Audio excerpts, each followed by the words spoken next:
ಈಗ ರಾಜ್ಯದಲ್ಲಿ ಚರ್ಚೆ ಆಗ್ತಾ ಇರುವಂತದ್ದು ಹನಿ ಟ್ರ್ಯಾಪ್ ವಿಚಾರವೇ. ಅದರಲ್ಲೂ ಕೂಡ ಸಹಕಾರ ಸಚಿವ ರಾಜಣ್ಣ ಅವರ ಮೇಲೆ ಇವತ್ತು ಹೆಸರು ಕೇಳಿ ಬಂತು. ಎಲ್ಲಿಯವರೆಗೂ ಕೂಡ ಬರೀ ಸಚಿವರು ಅಂತಾಯ್ತು.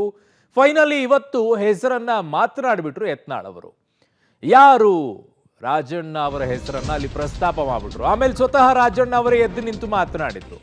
ಹನಿ ಟ್ರ್ಯಾಪ್ ಬಗ್ಗೆ ಸಚಿವ ರಾಜಣ್ಣ ಸ್ಪಷ್ಟನೆಯನ್ನ ಕೊಟ್ಟಿದ್ದಾರೆ. ಹನಿ ಟ್ರ್ಯಾಪ್ ಬಗ್ಗೆ ಏನ್ ಹೇಳಿದ್ದಾರೆ ರಾಜಣ್ಣ ಅವರು?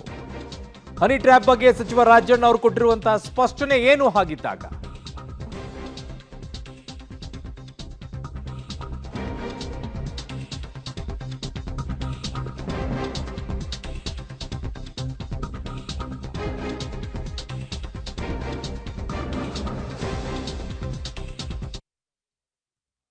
ಇನ್ನೊಬ್ರು ಮಾಡಿರಲಿ, ಯಾರೇ ಮಾಡಿರಲಿ, ಯಾವುದೇ ಪಕ್ಷದವ್ರು ಮಾಡಿರಲಿ, ಆ ರೀತಿಯ ತೇಜೋವನೆ ಮಾಡ್ತಕ್ಕಂಥದ್ದು, ಬ್ಲ್ಯಾಕ್ ಮೇಲ್ ಮಾಡ್ತಕ್ಕಂಥ ಪ್ರಕ್ರಿಯೆಗಳೇನಿದ್ದಾವೆ ಇದಕ್ಕೆ ಅಂತ್ಯ ಆಗಬೇಕು.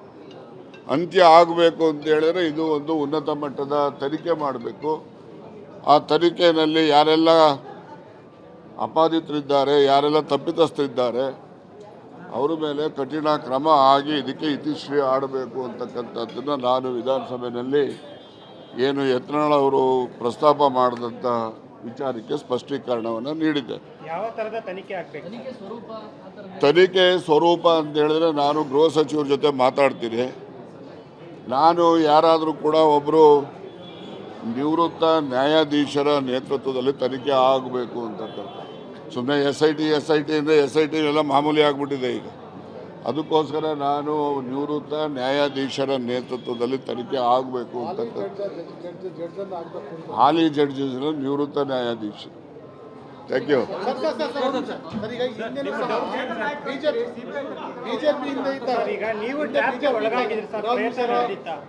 ಪ್ರಯತ್ನ ನಡೆದಿದೆ, ಆದರೆ ಆ ಒಂದು ಇದಕ್ಕೆ ಒಳಗಾಗಿಲ್ಲ. ನಾನೇನು ನಿಮ್ಮ ಮುಂದೆ ನಾಚಿಕೆ ಏನು ಹೇಳ್ಕೊಳಕ್ಕೆ ನನಗೆ ನಾಚಿಕೆ ಏನಿಲ್ಲ. ನಾನೇನು ಸತ್ಯ ಹರಿಶ್ಚಂದ್ರನೂ ಅಲ್ಲ, ನಾನು ಶ್ರೀರಾಮಚಂದ್ರನೂ ಅಲ್ಲ. Thank you. ಎರಡು ವಿಚಾರವನ್ನ ಸ್ಪಷ್ಟವಾಗಿ ಹೇಳಿದ್ದಾರೆ. ಅವರು ಸತ್ಯ ಹರಿಶ್ಚಂದ್ರನು ಅಲ್ವಂತೆ, ಅವರು ಶ್ರೀರಾಮಚಂದ್ರನು ಅಲ್ವಂತೆ.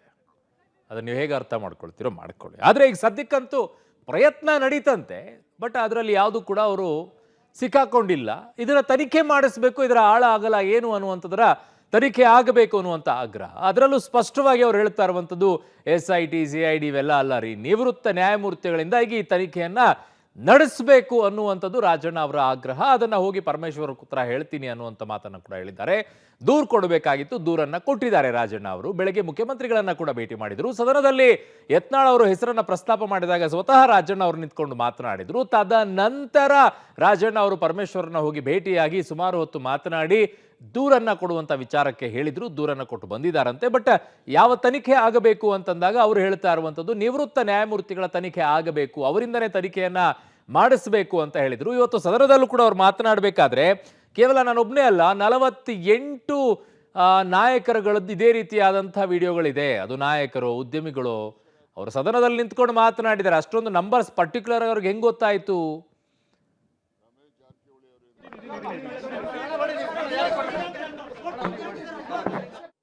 ರೇವಣ್ಣಂದಿರ್ಬೋದು, ಹಾಗೆ ಇನ್ನೂ ಬಹಳಷ್ಟು ಜನ ಶಾಸಕರುಗಳು, ಮಾಜಿ ಶಾಸಕರುಗಳ ಬಗ್ಗೆ ಈ ಪೆನ್ ಡ್ರೈವದ ವಿಚಾರದಲ್ಲಿ ಏನೆಲ್ಲ ಕ್ರಮಗಳಾಗಿದ್ದಾವೆ ಮತ್ತು ಎಷ್ಟು ಜನ ನ್ಯಾಯಾಲಯಗಳಲ್ಲಿ ತಡೆಯಾಜ್ಞೆಯನ್ನು ತಂದು ಅದು ಪ್ರಸಾರ ಆಗಬಾರ್ದು ಅಂತಕ್ಕಂಥದ್ದು ಮಾಡಿಕೊಂಡಿದ್ದಾರೆ.